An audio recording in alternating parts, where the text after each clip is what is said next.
नमस्कार, अमर छत्तीसगढ़ देख रहे हैं आप। और लेकिन खबर की शुरुआत मध्य प्रदेश से आई एक बड़ी खबर के साथ। जबलपुर से मेखला रिसोर्ट में हुई युवती की हत्या का मामला, पुलिस ने आरोपी युवक को किया गिरफ्तार। 7 नवंबर को पुलिस को मिली थी युवती की लाश, कमरा नंबर 5 से बरामद हुई थी युवती की लाश। और लगातार मृतका के इंस्टाग्राम अकाउंट से अपडेट दे रहा था हत्यारा। तो ये बड़ी खबर है। मेघला रिसोर्ट में हुई युवती की हत्या का मामला, पुलिस ने आरोपी युवक को गिरफ्तार कर लिया। 7 नवंबर को पुलिस को युवती की लाश बरामद हुई थी और कमरा नंबर 5 से मेघला रिसोर्ट के युवती का शव बरामद किया गया था। और जो आरोपी था वो लगातार मृतका के इंस्टाग्राम अकाउंट से अपडेट दे रहा था और अब जाकर ये पुलिस के गिरफ्त में आया है। बड़ी खबर जबलपुर से, मेखला रिसोर्ट में युवती की हत्या का आरोपी पुलिस गिरफ्त में। प्रतीक अवस्थी हमारे साथ जुड़ गए हैं जानकारी के साथ। प्रतीक, अब जाकर यह सफलता हासिल हुई है, कहां से पकड़ा गया आरोपी? देखिए, आपको बता दूं प्रशांत की 2 बजे पुलिस इस पूरे मामले का खुलासा करने जा रही है। आधिकारिक जानकारी पुलिस अधीक्षक कार्यालय से दी गई है। एक बकायदा पत्रकार वार्ता आयोजित की जा रही है जिसके माध्यम से पूरे मामले का खुलासा होगा। लेकिन बड़ी खबर यही है कि मेखला रिसोर्ट के कमरा नंबर 5 में जिस युवती का जघन्य रूप से हत्या जिसकी की गई थी, उस पूरे मामले का खुलासा हो रहा है। अभिजीत पाटीदार अभी तक तो जो शख्स का नाम आ रहा था कि जो युवक अपना वीडियो भी वायरल कर रहा था, सोशल मीडिया अकाउंट जो मृतका का था उसका यूज कर रहा था और बता रहा था कि बेवफाई के चलते उसने हत्या की है। आखिर ये अभिजीत पाटीदार ही है या नहीं, या कोई और शख्स है ये, इसका खुलासा 2 बजे होगा। और पुलिस अधीक्षक सिद्धार्थ बहुगुणा पूरे मामले का जो है विस्तृत रूप से खुलासा करेंगे। एक बड़ी चुनौती था जो कि लगातार वो सोशल मीडिया पे ऑनलाइन आ रहा था, लेकिन पुलिस की गिरफ्त से दूर था। लेकिन अब जाकर पुलिस को सफलता हाथ लगी। देखना होगा क्या कुछ खुलासा इस दिलचस्प मामले में होता है। बिल्कुल बिल्कुल प्रतीक, ये मामला सामान्य तो बिल्कुल भी नहीं था कि पहले रिसोर्ट में ले जाकर युवती की हत्या की जाती है, जघन्य हत्या, उसका वीडियो भी बनाया जाता है और वो वीडियो सोशल मीडिया पर जारी कर दिया जाता है, अपडेट देता है। शख्स को चिंता नहीं थी कि कभी तो पुलिस की गिरफ्त में आएगा वो, अगर वाकई आज गिरफ्तार हो गया है। प्रतीक, देखिए, उसके हौसले कहीं ना कहीं खुद ब खुद बुलंद थे और शायद जिस प्रकार से कृत्य उसने किया था वो खुद ही न्याय दे रहा था। मानसिक हालत थोड़ा सा उस पर प्रश्न चिन्ह उठ रहा था। जो भी हो, पुलिस इस बात पे और आधिकारिक पुष्टि करे कि आखिर किन हालातों पे युवक ने इस कदम को उठाया। लेकिन बकायदा बेवफाई का जिक्र करना, अलग अलग फोटो अपलोड करना, मर्डर का वीडियो अपलोड करना, उसके बाद अपना कन्फेशन भी अपलोड करना इंस्टाग्राम आईडी पे, तो बेशक लगातार पुलिस को चकमा दे रहा था और चुनौती भी बना था। तो देखना होगा 2 बजे कुछ ही बचे जब पुलिस पूरे मामले का खुलासा करेगी। प्रशांत, बिल्कुल, यानी कि इन सारे घटनाक्रमों को अगर हम देखें तो कम से कम ये तो नजर नहीं आता कि मानसिक तौर पर इसकी स्थिति ठीक नहीं थी। शुक्रिया प्रतीक आपका इस पूरी जानकारी के लिए। तो मेखला रिसोर्ट का ये मामला था जहां एक युवती का शव बरामद किया गया था और अब जाकर कहा यही जा रहा है कि जो आरोपी है वो गिरफ्तार हो चुका है। हालांकि प्रतीक बता रहे हैं कि 2 बजे जब पत्रकार वार्ता होगी तब तस्वीर साफ हो पाएगी कि वाकई ये वही शख्स है जो जिसने युवती को मौत के घाट उतारा, वीडियो बनाया हत्या की वारदात का और उसके बाद सोशल मीडिया पर उसे जारी भी कर दिया।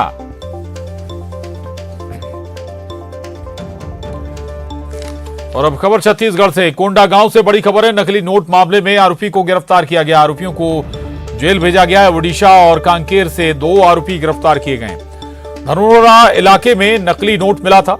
आरोपियों के पास से 500 और 200 के नकली नोट बरामद किए गए। तो ये बड़ी खबर है कोंडागांव से, जहां नकली नोट मामले में एक आरोपी को गिरफ्तार किया गया। गांव में दिनांक 7/11/2022 को नकली नोट चलने की सूचना पर एफआईआर दर्ज किया गया था, जिसमें टीम गठित कर अलग अलग ठिकानों में दबिश देकर पता तलाश किया जा रहा था कि आखिर ये नोट कहाँ से रहे हैं और कैसे खपाया जा रहा है। तो इसी क्रम में मुखबिर की सूचना पर 2 आरोपियों का पता चला, जिन्हें तत्काल टीम भेजकर हिरासत में लिया गया, जिसमें से एक आरोपी है उड़ीसा का असगर खान और एक है कांकेर का नब्बू खान। इनसे पूछताछ करने पे इनके द्वारा नकली नोट खपाए जाने का स्वीकार किया गया और इनके कब्जे से कुछ नकली नोट भी बरामद किए गए हैं। जी, और तो आपको बता दें कि नकली नोटों के साथ 2 आरोपियों को गिरफ्तार किया गया है। ओडिशा और कांकेर से ये 2 आरोपी गिरफ्तार किए गए। धनोरा इलाके में नकली नोट मिले थे। आरोपियों के पास से 500 और 200 के नकली नोट बरामद हुए थे। विवेक श्रीवास्तव हमारे साथ जुड़े हैं कोंडागांव से जानकारी के साथ। विवेक, क्या और डिटेल सामने आई नकली नोटों की? कहां इन्हें बनाया जा रहा था, कहां खपाना था? 2 आरोपी मिले हैं, जाहिर है इनसे पूछताछ में कुछ और तस्वीर भी साफ होगी।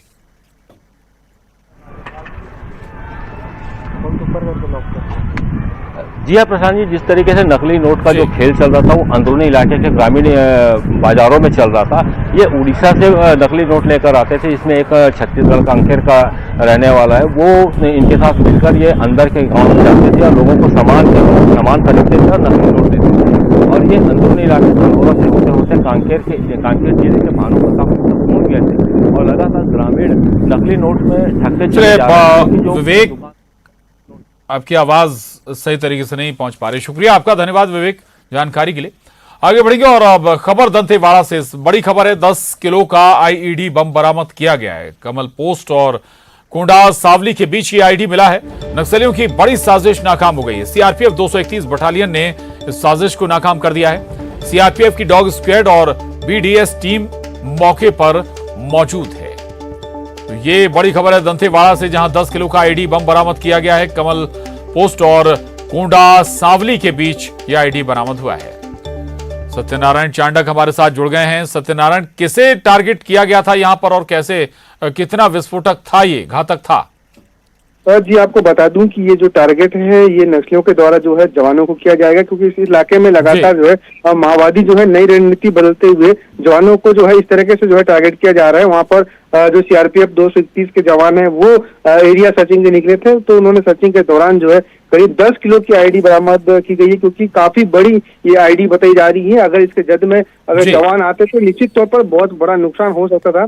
इसके अलावा जो है इस इलाके में अभी तक जो है 285 स्पाइक जो है बरामद कर चुके हैं और इसके अलावा 132 बम सीआरपीएफ पिछले कई महीनों से जो है इस इलाके में बरामद कर चुके हैं। लगातार जो है सीआरपीएफ के जवान इस इलाके में सर्चिंग करते हैं और सर्चिंग के दौरान जो है आईडी और स्पाइक बरामद होते हैं। हालांकि जो है मौके पर बीडीएस की टीम वहां पहुंच चुकी है, स्क्वाड डॉग जो है वो पहुंच चुके हैं। आईडी को जो है मौके पर ही डिफ्यूज किया जा रहा है। जी शुक्रिया सत्यनारायण इस जानकारी के लिए। आगे बढ़ेंगे, रायपुर से बड़ी खबर है। संविदा कर्मचारियों की पदयात्रा। संविदा कर्मचारी महासंघ के बैनर तले ये पदयात्रा जारी है। संविदा कर्मचारी नियमितीकरण की मांग कर रहे हैं और अब मंदिर हसौद से कौशल्या माता मंदिर चंद्रखुरी तक उनकी ये पदयात्रा निकल रही है।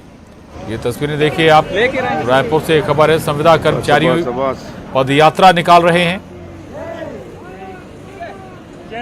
नियमितीकरण की मांग को लेकर प्रदेश के संविदा कर्मचारी भगवान के शरण पर जा रहे हैं। कौशल्या माता मंदिर तक पदयात्रा निकाली जा रही है और आप ये देखिए कि जो तमाम कर्मचारी हैं वो रायपुर के मंदिर हसौद इलाके से निकले हैं और पदयात्रा करते हुए चंदखुरी मंदिर जाएंगे, चंदखुरी धाम जाएंगे, जहां पर माता कौशल्या का मंदिर है। और ये कतार आप देख सकते हैं कि जो तमाम अनियमित कर्मचारी हैं, संविदा कर्मचारी हैं, वो एक तरह से नियमितीकरण का बोर्ड लिए हुए यहां से निकले हैं और मांग एक ही है कि सरकार से कि जल्द नियमितीकरण जो है वो किया जाए। कुछ लोगों से यहां पर बात करने की कोशिश करते हैं, क्या कहेंगे?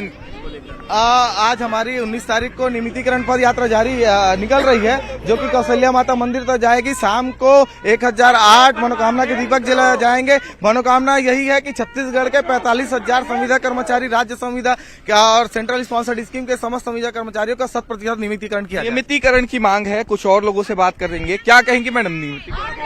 नियमितीकरण हमको 100% चाहिए और कुछ नहीं। क्या मांगेंगी? कौशल्या माता के द्वार पे जा रही, क्या मांगेंगी? हमें नियमित करना चाहिए। सरकार को क्या मैसेज देने की कोशिश है? नियमितीकरण 100%। अच्छा, ये कहाँ से आई हैं आप? दंतेवाड़ा जिला से। तो कितने किलोमीटर अभी पैदल चलेंगे? 12 किलोमीटर। जी। तो 1008 दिए भी जला रहे हैं आप, दिए जला करके क्या बताएंगे? सर, सरकार को ये मैसेज देना चाहते हैं कि हम जो संविदा कर्मचारी हैं, नियमितीकरण का जो 10 दिन का वादा किया था वो जल्द से जल्द पूरा करें। नियमितीकरण का वादा पूरा करे सरकार, एक तरह से यही मैसेज सरकार तक पहुंचाना चाह रहे हैं ये तमाम संविदा कर्मचारी। और चंदखुरी मंदिर में ये पहुंचेंगे और एक तरह से ये मैसेज सरकार को देने की कोशिश होगी। और इसके अलावा कल रायपुर में भी बड़ा प्रदर्शन होने वाला है, जिसमें प्रदेश भर के जो संविदा कर्मचारी है वो पहुंचेंगे और सीएम हाउस की ओर कूच कर ज्ञापन सौंपने पहुंचेंगे। कैमरा पर्सन इमरान कुरैशी के साथ देवव्रत भगत, न्यूज़ 18 रायपुर। तो रायपुर में संविदा कर्मचारियों की लंबी पद यात्रा, देवव्रत भगत हमारे साथ जुड़ गए। देवव्रत, जैसे जैसे चुनाव नजदीक आ रहे हैं, इस तरह की पद यात्राएं, प्रदर्शन लगातार बढ़ रहे हैं। जाहिर है कि जब चुनाव नजदीक हो तो सीधे तौर पर सरकार मांगों को नकार भी नहीं सकती।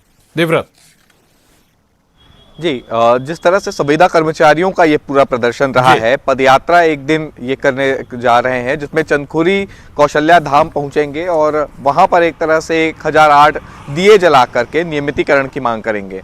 संविदा कर्मचारियों की नियमितीकरण की मांग लंबे समय से है और सरकार ने लगभग सभी विभागों से एक तरह से दस्तावेज मंगा लिए हैं कि कर्मचारियों का किस तरह से नियमितीकरण किया जाना है। चुनाव को अभी 1 साल का वक्त बाकी है, लेकिन अब तक सरकार की ओर से ये स्पष्ट नहीं हुआ है कि कितने कर्मचारियों का नियमितीकरण होगा और अगर नियमितीकरण होगा तो क्या किस तरह से ये सब चीज़ें होंगी। तो अभी जो कर्मचारी हैं वो एक तरह से सरकार पर दबाव बनाने की कोशिश कर रहे हैं कि चुनाव से ठीक 1 साल पहले कर्मचारियों का नियमितीकरण हो जाए, क्योंकि 6 महीने का वक्त इस समय कर्मचारियों के पास भी है, सरकार के पास भी है, क्योंकि 6 महीने के बाद आचार संहिता लग जाएगी और उसके बाद एक तरह से नई घोषणा या फिर नियमितीकरण जैसी चीज़ें जो है वो संभव नहीं है। लिहाजा अभी जो स्थिति देखने को मिल रही है कि आज जो पदयात्रा निकाली जा रही है और कल बड़ा प्रदर्शन एक तरह से होगा जो कि बूढ़ा तालाब में होने जा रहा है। यहाँ तमाम कर्मचारी पहुंचेंगे और फिर सीएम हाउस की ओर कूच करेंगे। बिल्कुल, चले, बहुत शुक्रिया देवव्रत इस पूरी जानकारी के लिए। आगे बढ़ेंगे, कवर्धा से बड़ी खबर है। महिला से मारपीट मामले ने तूल पकड़ लिया है। गुस्साए लोगों ने जमकर प्रदर्शन किया। बीजेपी और विश्व हिंदू परिषद कार्यकर्ताओं ने चक्का जाम कर दिया। मारपीट के आरोप में 2 लोगों की गिरफ्तारी हुई है। मौके पर भारी संख्या में पुलिस बल तैनात किया गया है। लोहारा नाका का ये मामला है।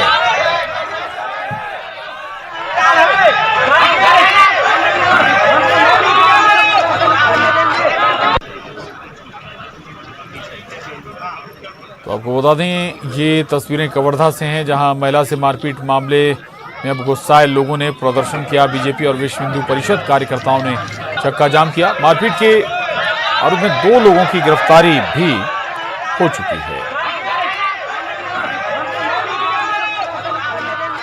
अगली खबर का रुख करेंगे रायपुर से। बड़ी खबर है, भूपेश कैबिनेट की अहम बैठक। 24 नवंबर को भूपेश कैबिनेट की बैठक होने जा रही है। विधानसभा के विशेष सत्र की तैयारियों पर इस बैठक में चर्चा होगी। एसटी आरक्षण को लेकर प्रस्तावित है विशेष सत्र। केंद्रीय वित्त मंत्री के साथ बैठक से पहले ये मंथन है और राज्यों की जरूरतों को लेकर ये बैठक होने जा रही है। तो ये बड़ी खबर रायपुर से, भूपेश कैबिनेट की अहम बैठक होने जा रही है 24 नवंबर को। कोर्ट जाना, मैं आगे भी बोला था कि हम लोग जहां तक हो सके, चाहे सुप्रीम कोर्ट का दरवाजा हो, खटखटाना हो, चाहे विधानसभा, ये आदिवासी बहुल क्षेत्र है, उनका अधिकार मिलना चाहिए। मुख्यमंत्री आज से नहीं, जिस दिन फैसला हुआ है उस दिन से बोल रहा है। ये कुछ लोग राजनीति कर रहे थे, घेराव, आंदोलन और राजनीति कर रहे थे। मुख्यमंत्री दिल से आदिवासी को मानता है, तो इसलिए आदिवासी का आरक्षण जल्दी खत्म होगा और आदिवासी लोगों को 32% मिलेगा। तो आपको बता दें कि दरअसल भूपेश कैबिनेट महत्वपूर्ण बैठक करने जा रही है। 24 नवंबर को ये बैठक होगी और खासतौर से एसटी आरक्षण को लेकर प्रस्तावित है। अगली खबर का रुख करेंगे। भानु प्रतापपुर उपचुनाव में बीजेपी के स्टार प्रचारकों पर मंत्री कवासी लखमा ने बड़ा बयान दिया है। लखमा ने तंज कसते हुए कहा कि खैरागढ़ उपचुनाव के प्रचार में भी केंद्रीय मंत्री आए थे। लखमा ने कहा कि पिछली बार स्टार प्रचारकों की लिस्ट में ज्योतिरादित्य सिंधिया का भी नाम था, लेकिन वो डर कर नहीं आए। फग्गन सिंह कुलस्ते का नाम भी था, लेकिन वो भी गायब हो गए। लखमा ने कहा कि बीजेपी ने आदिवासी नेताओं को प्रभार नहीं दिया। बीजेपी ऐसे प्रभारी बना रही है जिससे कांग्रेस को फायदा होगा। कारागार में आए थे क्या? 4 मंत्री आए थे उस समय। ज्योतिरादित्य सिंधिया भी का नाम था, वो डर के नहीं आया। अजय अब ज्योतिरादित्य सिंधिया का नाम गायब हो गया। अरे क्या नाम है हमारा आदिवासी मंत्री मतलब पलदर जी कुरस थे, उसका भी अब नाम गायब हो गया है। मेरे इस बात का मेरे को अच्छा नहीं लगा। कल आदिवासी लोगों का एरिया विधानसभा चुनाव हो रहा है, वहाँ का आदिवासी सांसद मंडावी उसको संचालन देना चाहिए था। आदिवासी बहुल क्षेत्र है, उसको किनारे कर दिए। सोमता 5वें नंबर में 10वें नंबर में नाम है, जो कांकेर का सांसद है, वो क्या बीजेपी का नहीं है क्या? एक बढ़िया आदमी को वहां देने से क्या फायदा होना है? कुत्ते इंसानों के सबसे वफादार साथी होते हैं। कई बार कुत्ते अपने मालिक की जान बचाने के लिए जान पर खेल जाते हैं। कांकेर में ऐसा ही मामला सामने आया है। यहाँ एक कुत्ते ने 2 बार अपने मालिक को भालू से बचाया। इस बार इस डॉगी का नाम है डेजी। इसने कैसे अपने मालिक की जान बचाई, इन तस्वीरों में देखा जा सकता है। पहली तस्वीर में आप देख सकते हैं भालू घर के अंदर घुस गया है। ये भालू लोगों को नुकसान पहुंचा सकता था, और लेकिन डेजी भालू से भिड़ जाती है। इससे पहले भालू घर के बाड़ी में घुस गया था। उस समय भी डेजी ने मालिक की रक्षा की। तो ये 3 तस्वीरें आपके सामने आपके स्क्रीन पर। दरअसल डेजी ने भालू को घर से खदेड़ दिया, अपने मालिकों की जान की सुरक्षा की।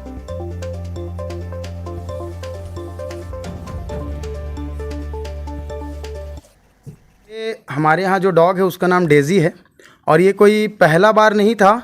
अब तो भालू से मिलना जुलना, भालू के साथ लड़ना लगभग उसके लिए आम हो गया, क्योंकि गांव में आए दिन है ना, 1 दिन 2 दिन के अंतर्गत रोज़ घर में घुसना, घर में क्षति पहुंचाना, सामानों को, दरवाज़ा को तोड़ना, और दरवाज़ा ना तोड़ पाए तो दरवाज़ा को कहीं ना कहीं खोलने का कोशिश करता है, जिससे पूरे घर के अंदर बैठे हुए लोग बाग सहम जाते हैं।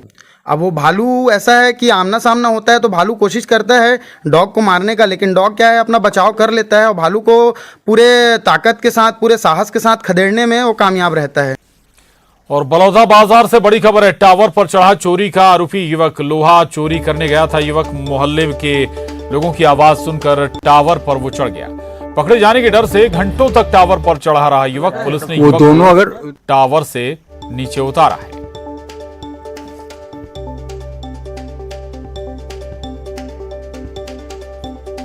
ये तस्वीरें देख रहे हैं आप। ये तस्वीरें बलौदा बाजार से सामने आई हैं, जहां एक युवक टावर पर चढ़ गया काफी ऊंचाई पर। दरअसल चोरी का उस पर आरोप था और गिरफ्तारी से बचने के लिए शख्स ने ये कदम उठाया। खबर जशपुर से है। 40 हाथियों का दल पहुंचा है कुनकुरी वन परिक्षेत्र में। कई गांवों में हाथियों का उत्पात देखने को मिला है। हाथियों ने फसलों को नुकसान भी पहुंचाया है। ग्रामीणों से हाथियों से दूर रहने की अपील की जा रही है। तो ये तस्वीरें देखिए आप, जशपुर से ये तस्वीरें सामने आई हैं, जहां 40 हाथियों का दल कुनकुरी वन परिक्षेत्र पहुंचा है और कई गांवों में हाथियों ने जमकर उत्पात भी मचाया है।